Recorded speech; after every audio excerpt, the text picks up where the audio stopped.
Hello everyone, कसे आहात सगळे? तर बघा, आज आपण बघणार आहे ट्रेड युनियन कायदा 1926 वर्सेस औद्योगिक संबंध संहिता 2020. बघा, पहिला एमसीक्यू काय म्हणतो? हा जनरली तुमचा ओल्ड आणि न्यू पॅटर्नचा. खालील विधानांचा विचार करा. ट्रेड युनियन कायदा 1926 नुसार नोंदणीसाठी किमान 7 सदस्य आवश्यक आहेत.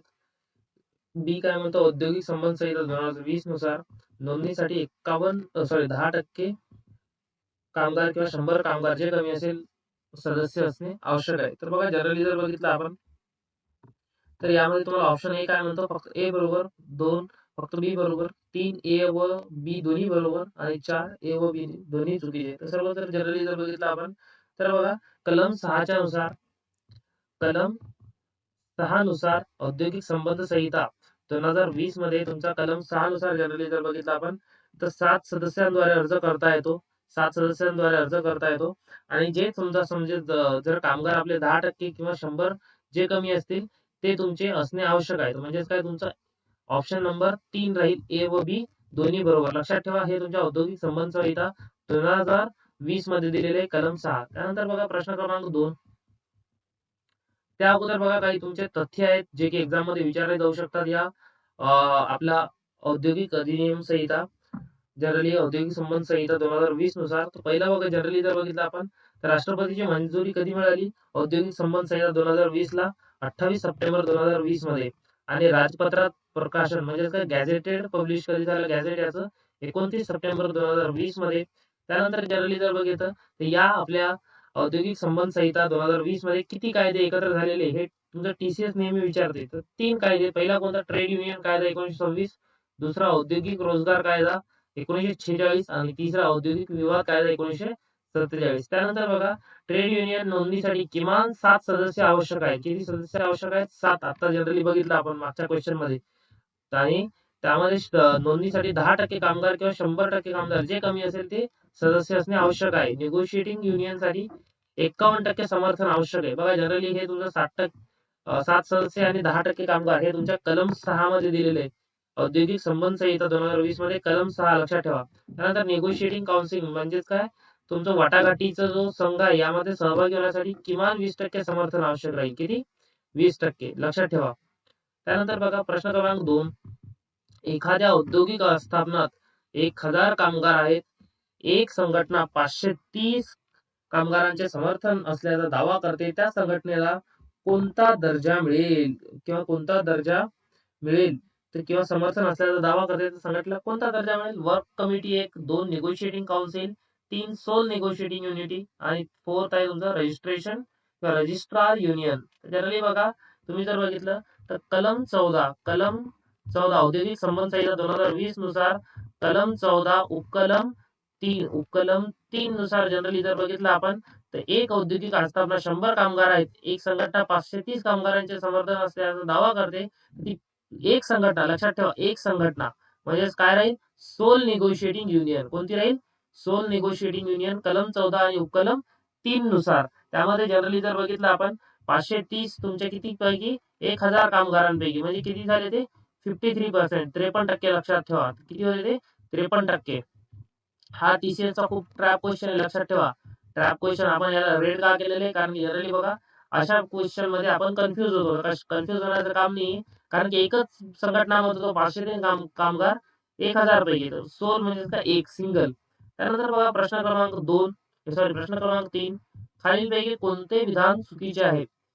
काय म्हणतो? पहिलं एक विधान, एकच नोंदणीकृत संघटना असल्यास तिला निगोशिएटिंग युनियन म्हणून मान्यता दिली जाऊ शकते. निगोशिएटिंग युनियन म्हणजे काय? तुमची वाटाघाटीची संघटना. लक्षात ठेवा. त्यानंतर 2 काय म्हणते? 51% समर्थन असल्यास निगोशिएटिंग युनियन बनते. 3 काय म्हणते? 20% पेक्षा कमी समर्थन असलेली संघटना निगोशिएटिंग काउन्सिल मध्ये सहभागी होऊ शकते. 4 काय म्हणते?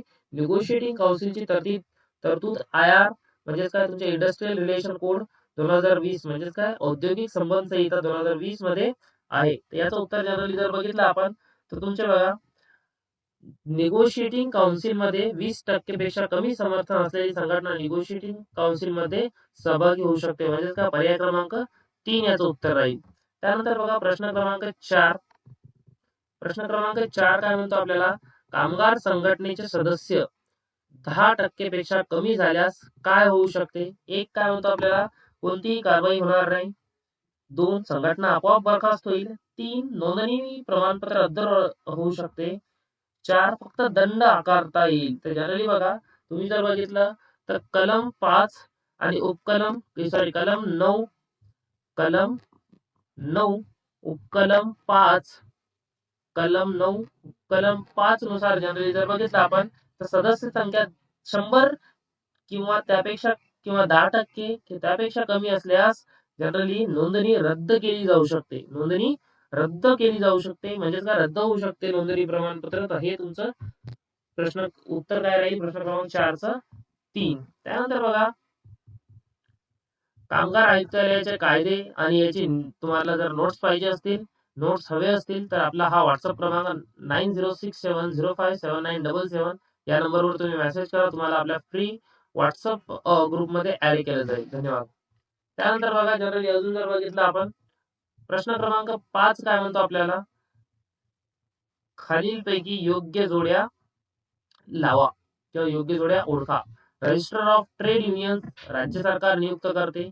निगोशिएटिंग युनियन 51% समर्थन आवश्यक. निगोशिएटिंग काउन्सिल 20% समर्थन आवश्यक. तर बघा, जनरली आताच बघितलं आपण, कलम 5 नुसार जनरली जर बघितलं आपण, कलम किती 5 नुसार जनरली बघितलं, निगोशिएटिंग युनियनला 51% समर्थन आवश्यक आहे. निगोशिएटिंग काउन्सिलला तुमच्या 20% समर्थन आवश्यक आहे. आणि रजिस्ट्रार ऑफ ट्रेड युनियन्स राज्य सरकार नियुक्त करते. म्हणजेच काय, ए, बी व सी. कलम कोणती, कलम 5. लक्षात ठेवा, या प्रश्नामध्ये जनरली 3 प्रश्न बनू शकतात. निगोशिएटिंग काउन्सिलसाठी किती कामगारांचं समर्थन आवश्यक आहे, 20. निगोशिएटिंग युनियनसाठी किती टक्के, 51%. आणि रजिस्ट्रार ऑफ ट्रेड युनियन याची नियुक्ती कोण करते, राज्य सरकार. लक्षात ठेवा, कोण करते, राज्य सरकार. एका प्रश्नातून 3 ते 4 क्वेश्चन बनू शकतात. हा टीसीएसचा खूप महत्वाचा प्रश्न आहे. त्यानंतर बघा मित्रांनो, प्रश्न क्रमांक 6, औद्योगिक संबंध संहिता 2020 अंतर्गत वाटाघाटी युनियन. वाटाघाटी युनियन म्हणजे काय, निगोशिएटिंग युनियनची मान्यता साधारणपणे किती कालावधीसाठी वैध असते. आता जनरली बघितलं आपण 51% पाहिजे कमीत कमी.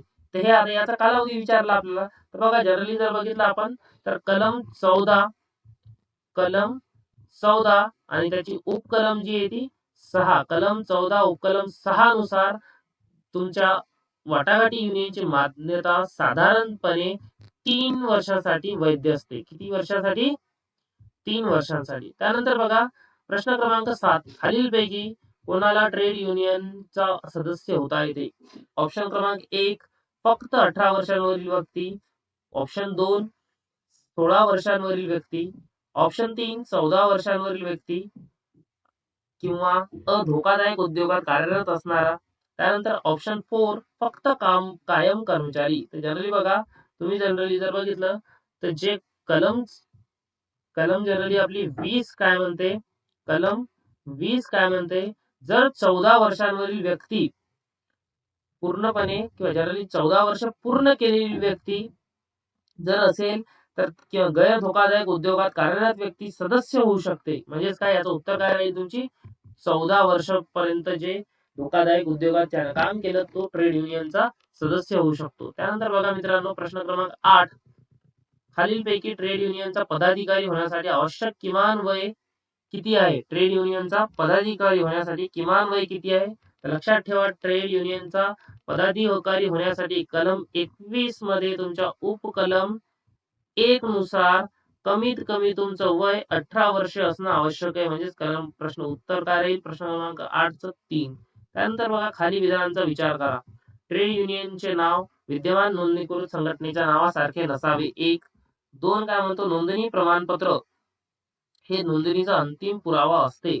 आपल्याला विधानांचा विचार करायचा आहे, तर नोंदणी प्रमाणपत्र हे नोंदणीचा अंतिम पुरावा असते. हे बरोबर आहे, कारण की हे तुम्हाला जनरली जर बघितलं आपण तर कलम 9 मध्ये दिलेले आहे. कलम 9 आणि उपकलम 9 आणि उपकलम 2 नुसार नोंदणी प्रमाणपत्र हे नोंदणीचा अंतिम पुरावा असतो. त्यानंतर जनरली जर बघितलं आपण, ट्रेड युनियन चे नाव विद्यमान नोंदणीकृत संघटनेच्या नावासारखे नसावे.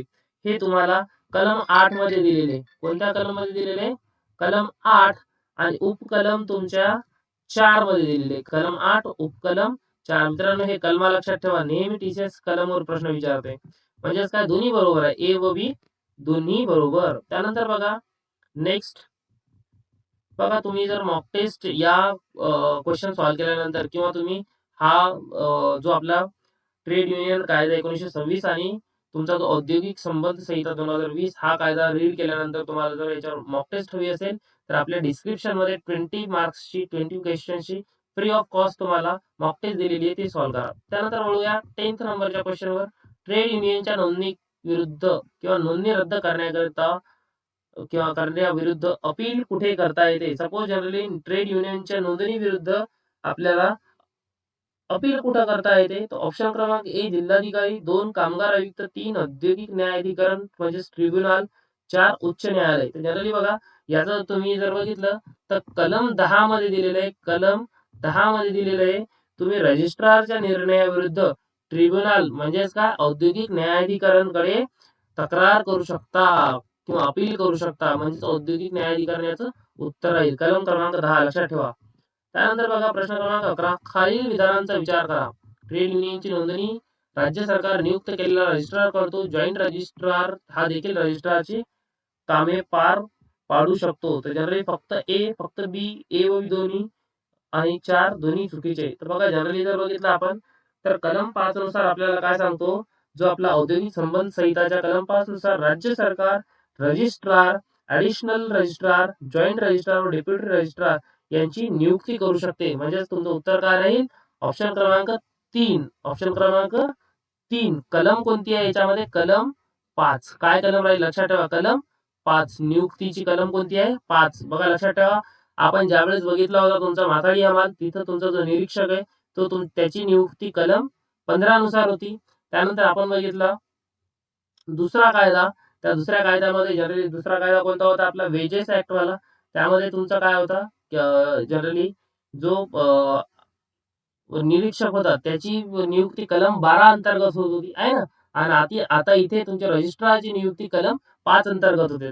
लक्षात ठेवा, असं कंपॅरेटिव्ह स्टडी जर केलं तर जास्त काळांपर्यंत तुमच्या माइंड मध्ये तो रिटेन राहतो. त्यानंतर बघा प्रश्न क्रमांक 12, कामगार संघटनेचे नोंदणी प्रमाणपत्र रद्द करण्यापूर्वी रजिस्ट्रारने किमान किती दिवसांची लेखी नोटीस देणे आवश्यक आहे किंवा लेखी नोटीस द्यावी? कामगार संघटनेचे नोंदणी प्रमाणपत्र रद्द करण्यापूर्वी रजिस्ट्रारने किमान किती दिवसांची लेखी नोटीस द्यावी? तर याची बघा नोंदणी तुमच्या कलम 9 आणि उपकलम 5 नुसार, कलम 9 उपकलम 5 नुसार तुम्हाला त्या रजिस्ट्रारने कामगारांना किमान 60 दिवसांपूर्वी नोटीस देणे गरजेचं आहे. त्यानंतर बघा प्रश्न क्रमांक 13, खालीलपैकी कोणत्या परिस्थितीत नोंदणी प्रमाणपत्र रद्द होऊ शकते? सदस्य संख्या 10 पेक्षा कमी झाल्यास, सदस्याच्या तरतुदींचा भंग झाल्यास, संघटनेचा स्वतःच्या अर्जावर किंवा जनरली जर बघितलं स्वतःच्या अर्जावर हे झाल्यावर, भंग झाल्यावर. तर बघा कलम 9 आणि 5 मध्ये याची सर्व कारणे नमूद आहेत. याचं उत्तर राहील तुमचं 4 नंबर, फक्त ए, बी व सी. कोणत्या परिस्थितीत नोंदणी प्रमाणपत्र रद्द? सदस्य संख्या 10 पेक्षा कमी झाली, संहितेच्या तरतुदीचा भंग झाला आणि त्या संघटनेच्या स्वतःच्या अर्जावर त्यांनी काय केली, काही जर चुकीचं केलं तर त्यामुळे हे सर्व ऑप्शन बरोबर आहे. प्रश्न उत्तर राहील 4 ऑप्शन. त्यानंतर बघा प्रश्न क्रमांक 14, एका आस्थापनात 4 नोंदणीकृत युनियन आहेत. कोणत्याही युनियनला 51% समर्थन नाही. अशा वेळी कायम स्थापन केले जाईल. काय स्थापन केले जाईल? बघा 4 नोंदणीकृत युनियन आहेत आणि कोणत्याही युनियनला 51%. बघा जनरली जर बघितलं आपण आउट ऑफ 100% आहे पूर्ण. या 100%मध्ये सपोज जर बघितलं आपण तर बहुमत मिळण्यासाठी आपल्याला किती पाहिजे? यामध्ये 51%. पण 51% कोणाकडेच नाही. तर अशा वेळी काय स्थापन केले जाईल? तर बघा तुमचं कलम 14(4) नुसार, कलम 14(4) नुसार, कलम 14(4) नुसार आपल्याला असं सांगितलेलं जाते की तुम्हाला निगोशिएटिंग काउन्सिल स्थापन करता येते. म्हणजेच काय, वाटाघाटीचे संघ स्थापन होते 51% समर्थन नसलं तर.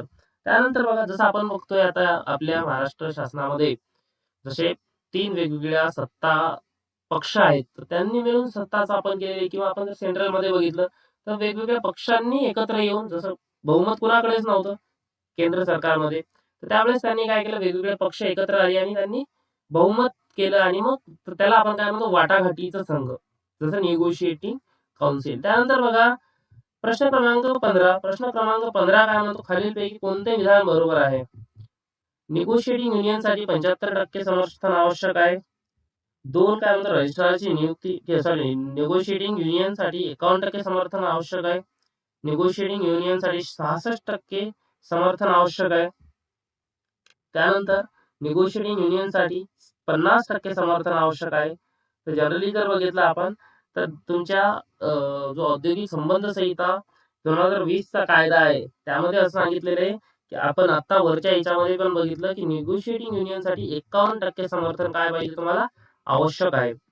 त्यानंतर बघा मित्रांनो, प्रश्न 16 काय म्हणतो आपल्याला, खालीलपैकी कोणता नवीन बदल औद्योगिक संबंध संहिता 2020 मध्ये करण्यात आला आहे? 1. निगोशिएटिंग युनियनची संकल्पना. 2. रजिस्ट्रारची नियुक्ती. 3. Trade union registration. आणि 4. Trade union funds. तर बघा जनरली जर बघितलं आपण, तर ट्रेड युनियन कायदा 1926 मध्ये जो निगोशिएटिंग युनियन आहे, म्हणजे तुमच्या वाटाघाटीची ची संकल्पना अगोदर नव्हती. मग काय झालं, तर जो आपला इंडस्ट्रियल रिलेशन कोड आहे, म्हणजे काय औद्योगिक संबंध संहिता 2020 मध्ये ती आणण्यात आली आहे. लक्षात ठेवा. मग युनियन आपल्या नवीन औद्योगिक संबंध संहितामध्ये कोणती आले आहे? निगोशिएटिंग युनियनची संकल्पना. लक्षात ठेवा, हे तुमच्या अगोदरच्या ट्रेड युनियन मध्ये नव्हतं, बट नवीन मध्ये तो बदल करण्यात आलेला आहे.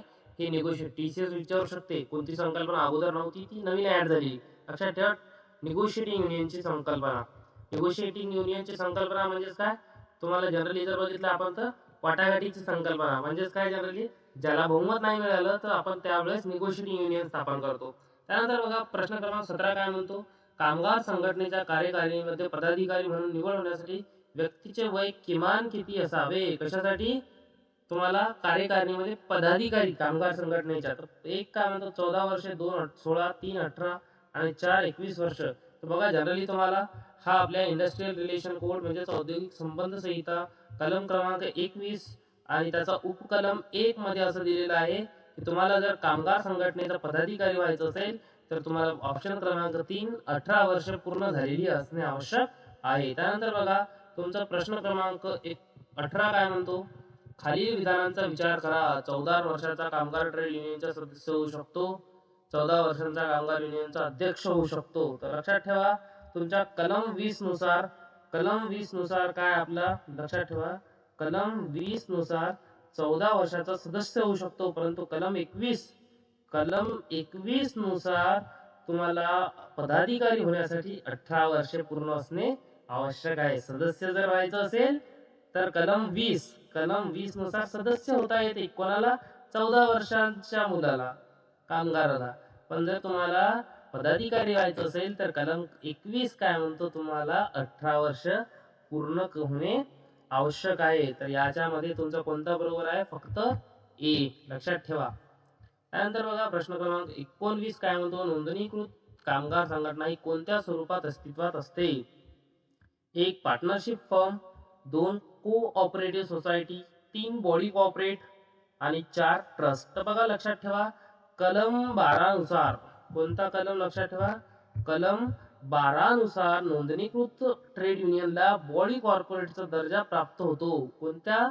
Body corporate. कलम 12 लक्षात ठेवा, कलम 12 नुसार बॉडी कॉर्पोरेटचा लक्षात घ्या, त्यांना अधिकार प्राप्त होतो. त्यानंतर बघा प्रश्न क्रमांक 20, खालीलपैकी कोणता प्रश्न टीसीएस मध्ये विचारला जाण्याची सर्वाधिक शक्यता आहे? हा मी बनवलेला सेल्फ क्वेश्चन आहे.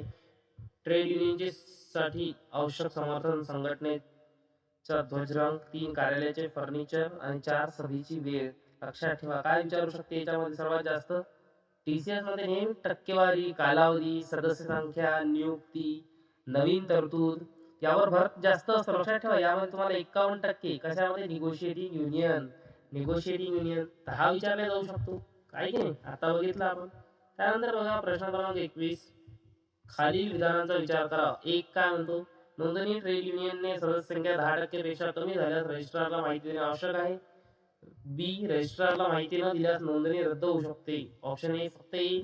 ऑप्शन 2 फक्त बी.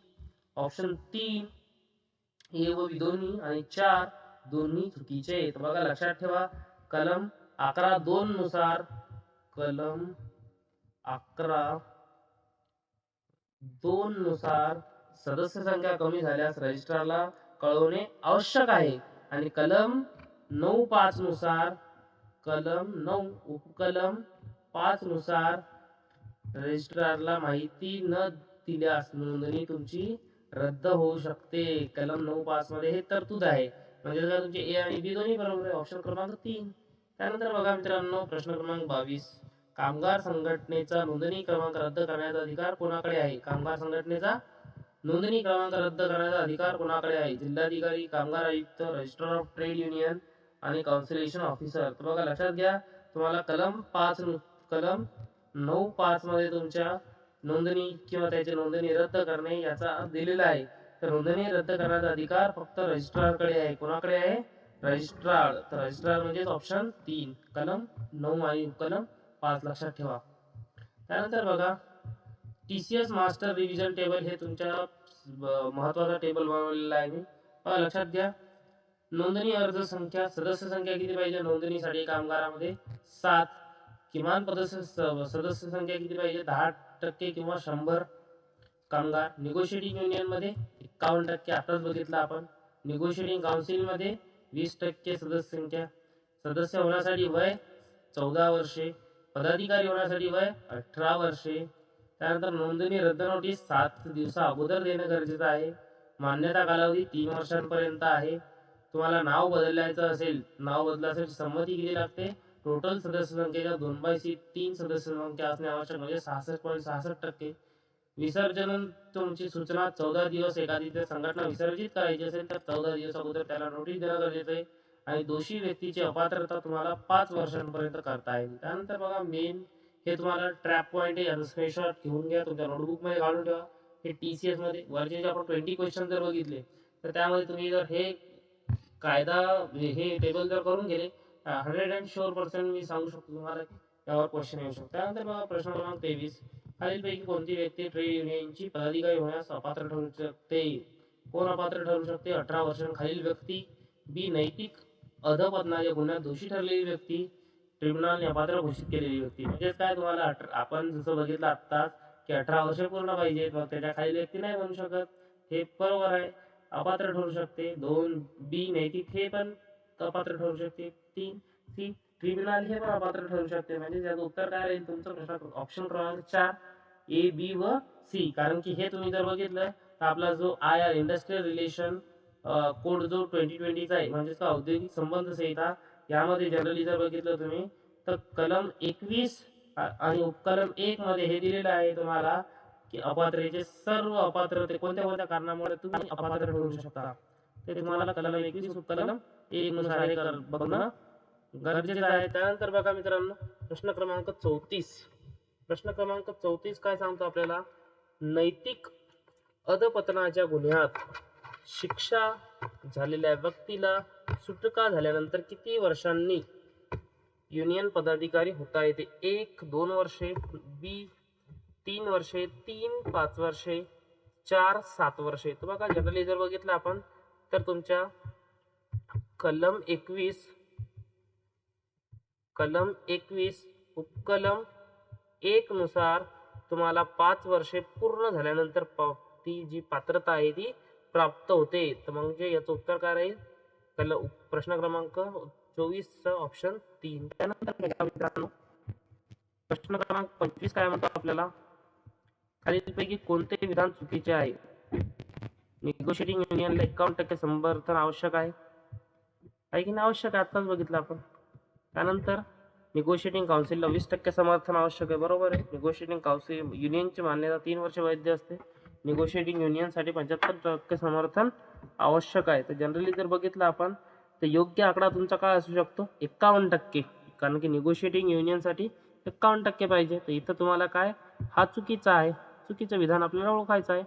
पर्याय क्रमांक 4 याचं प्रश्न क्रमांक 25चं उत्तर राहील. त्यानंतर बघा मित्रांनो, प्रश्न क्रमांक 26. एका आस्थापनात 800 कामगार आहेत. एका युनियनला 408 कामगारांचे समर्थन आहे. त्या युनियनला काय दर्जा मिळेल? तर काय दर्जा मिळणार आहे बघा रे मित्रांनो, आपण वरतीच बघितलं होतं. जनरली बघितलं तुम्ही तर 800 म्हणजेच किती? 100 धरा. आणि 408 म्हणजे किती व्हायला मित्रांनो? 410% किती व्हायले? 40. 800चे 10% 80 व्हायले, आहे की नाही. 5% 40, 1% किती व्हायला 800चा 8 आणि 400 म्हणजे 50%. म्हणजे किती टक्के झालं, 51% समर्थन प्राप्त झालं ना.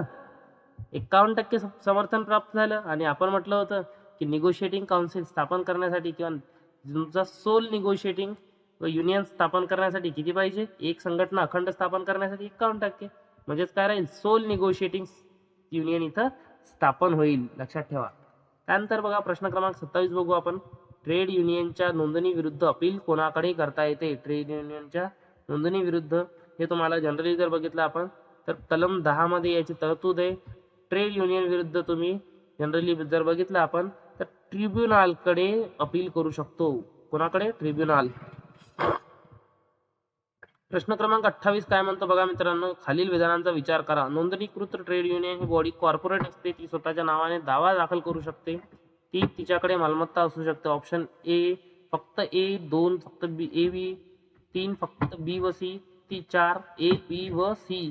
तर बघा जनरली जर बघितलं आपण तर तुमच्या कलम 12, कोणती, कलम 12 नुसार नोंदणीकृत ट्रेड युनियनला बॉडी कॉर्पोरेटचा दर्जा प्राप्त होतो. म्हणजेच काय, तुमचे तिन्ही ऑप्शन बरोबर आहे, तिन्ही ऑप्शन ए बी व सी. त्यानंतर बघा मित्रांनो प्रश्न क्रमांक 29 कडे वळू आपण.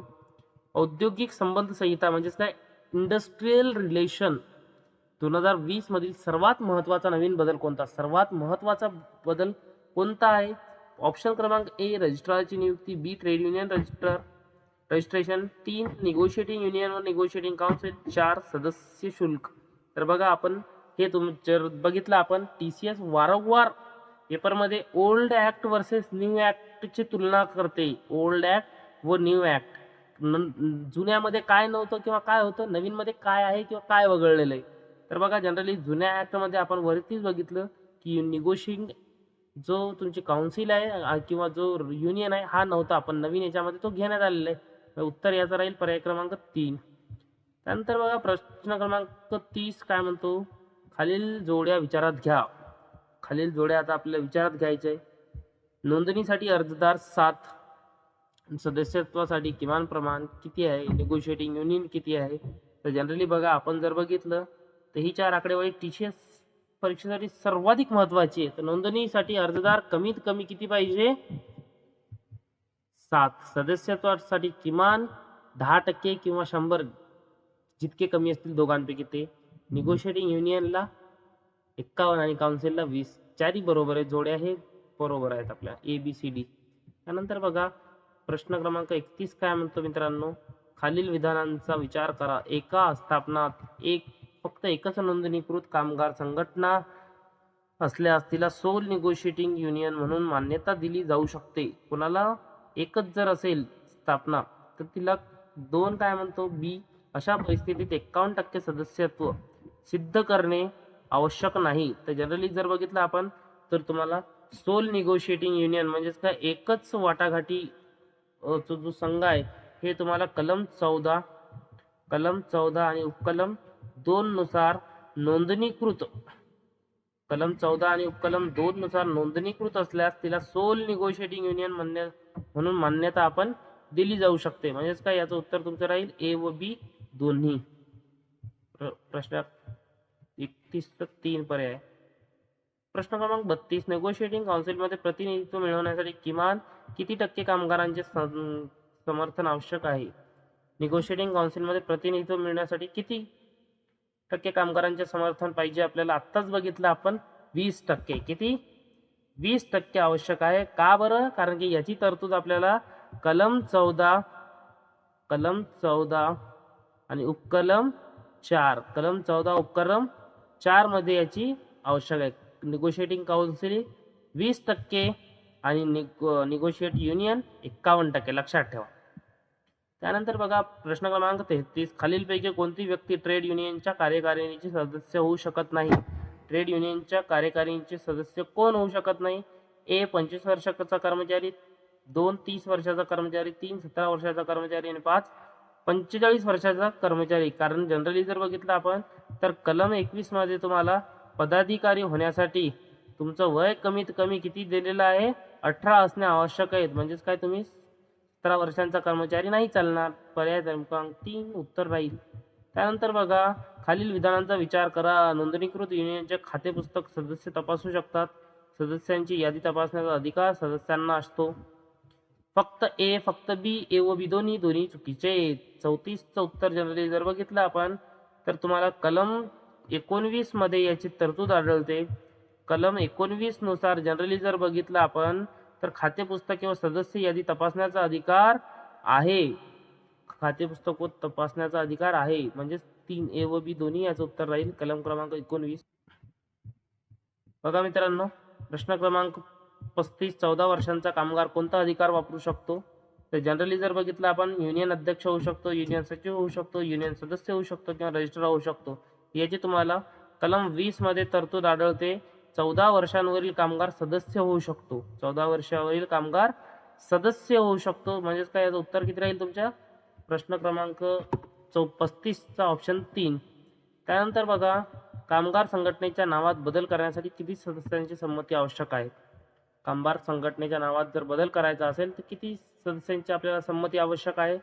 जनरली जर बघितलं आपण 36, 1, 2, 3 आणि 4. तर सपोज बघा, तुम्हाला जर संघटनेच्या नावात जर बदल करायचा असेल तर तुम्हाला 2/3 सदस्यत्वाचा काय लागेल, संमती आवश्यक आहे. हे तुमच्या कलम 24(1) नुसार, कोणत्या कलम 24(1) नुसार तुम्हाला संघटनेचं जर नाव बदलायचं असेल तर तुम्हाला कलम 24(1) नुसार 2/3 सदस्यांची संमती आवश्यक आहे. म्हणजेच किती, 66.66% तुम्हाला काय पाहिजे, बहुमत मिळाला पाहिजे, संमती मिळाली पाहिजे. त्यानंतर बघा मित्रांनो, प्रश्न क्रमांक 37.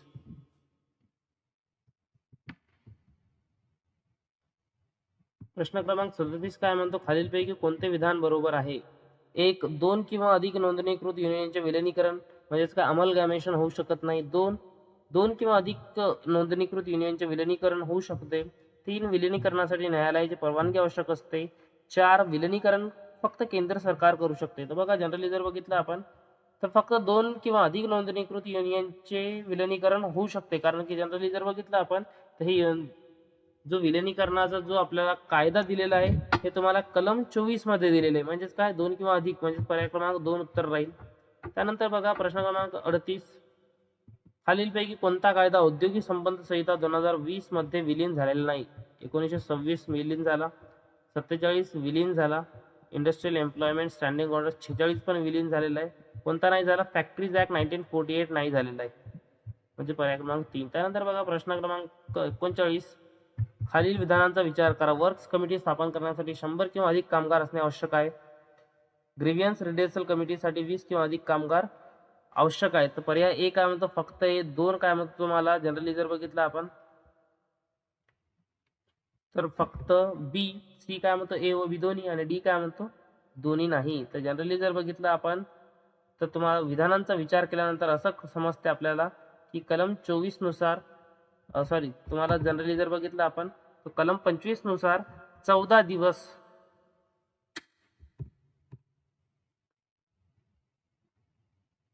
तर कलम 26 नुसार वार्षिक विवरणपत्र पदाधिकाऱ्यातील पदांची माहिती देणे आवश्यक किंवा बंधनकारक आहे. म्हणजे याचं उत्तर काय राहील, फक्त ए व बी दोन्ही, पर्याय क्रमांक सी. त्यानंतर बघा, प्रश्न क्रमांक 40. खालीलपैकी सर्वात संभाव्य टीसीएस प्रश्न कोणता? युनियन कार्यालयाचा रंग, युनियन कार्य स्थापना, निगोशिएटिंग आवश्यक टक्केवारी, युनियन कार्यालयातील कर्मचारी संख्या, कोणता आवश्यक असू शकतो सांगा बरं. हे मी डिसाईड केलेले, म्हणजे हे प्रश्न मी ॲज इट इज डिझाईन केलेले ज्यावेळेस नोट्स काढल्या या कायद्याच्या. कारण की जनरली जर बघितलं तर आपलं टीसीएस नेहमी कशावर प्रश्न विचारतो, टक्केवारीवर. मग याचं उत्तर काय राहील रे, निगोशिएटिंग युनियनसाठी. कारण की याचं जनरली जर बघितलं आपण टीसीएस मध्ये कोणकोणते टक्के विचारते, 51%, 20% आहे की नाही युनियन, ते लक्षात ठेवा, निगोशिएटिंग युनियनवर विचारू शकते. त्यानंतर बघा, प्रश्न क्रमांक 41. खालील विधानांचा विचार करा. खालील विधानांचा विचार करा. तर खालील विधान कोणते कोणते? ट्रेड युनियन कायदा 1926 मध्ये निगोशिएटिंग संकल्पना नव्हती, बरोबर. औद्योगिक संबंध संपला आहे, बरोबर. म्हणजे काय, दोन्ही बरोबर आहे की नाही. पर्याय क्रमांक 3 उत्तर राहील 41चं.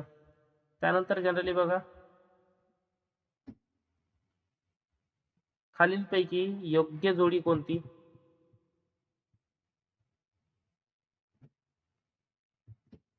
खालीलपैकी बघा, याच्या अगोदर तुम्ही जर बघितलं मॉक टेस्टसाठी आपल्या डिस्क्रिप्शनमध्ये लिंक फ्री ऑफ कॉस्ट तुम्हाला मॉक टेस्ट दिलेली आहे.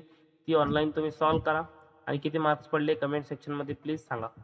बघा प्रश्न क्रमांक 42, खालीलपैकी योग्य जोडी कोणती? जुना कायदा ट्रेड युनियन कायदा 1926, नवीन कायदा औद्योगिक संबंध संहिता 2020 आहे की नाही? तर ही चुकीची जोडी कोणती आहे सांगा. जनरली जर बघितलं आपण तर एक चुकीची, दोन बरोबर, तीन अंशतः बरोबर, सांगता येत नाही. तर बघा तुम्ही जर बघितलं असेल तर आपण ट्रेड युनियन कायदा 1926 हा जुनाच आहे आणि नवीन औद्योगिक संबंध संहिता 2020 म्हणजे इंडस्ट्रियल रिलेशन हे दोन्ही बरोबर आहे. म्हणजे काय दोन ऑप्शन बी. त्यानंतर बघा नेक्स्ट जर क्वेश्चन बघितलं आपण, खालील विधानांचा विचार करा. ट्रेड युनियन ऍक्ट 1926 मध्ये कलेक्टिव्ह बार्गेनिंगसाठी स्वतंत्र निगोशिएटिंग युनियनची तरतूद नव्हती. IR कोड 2000 मध्ये म्हणजेच काय तुमचा इंटर रिलेशन कोड 2020 मध्ये निगोशिएटिंग युनियन व निगोशिएटिंग काउन्सिल दोन्हीची तरतूद आहे. तर उत्तर काय राहील याचं जनरली जर बघितलं आपण तर ए व बी दोन्ही, कारण की जनरली जर बघितलं आपण तर एक अगोदर तरतूद नव्हती, नंतर तरतूद आहे. त्यानंतर प्रश्न क्रमांक 44 काय म्हणतो आपल्याला, एका आस्थापनात 4 युनियन आहेत, त्यांची सदस्य संख्या खालीलप्रमाणे आहे. तुम्हाला उत्तर सांगा. युनियन ए 45, युनियन बी 25, युनियन सी 20%, युनियन डी 10%. काय स्थापन करण्यात येईल?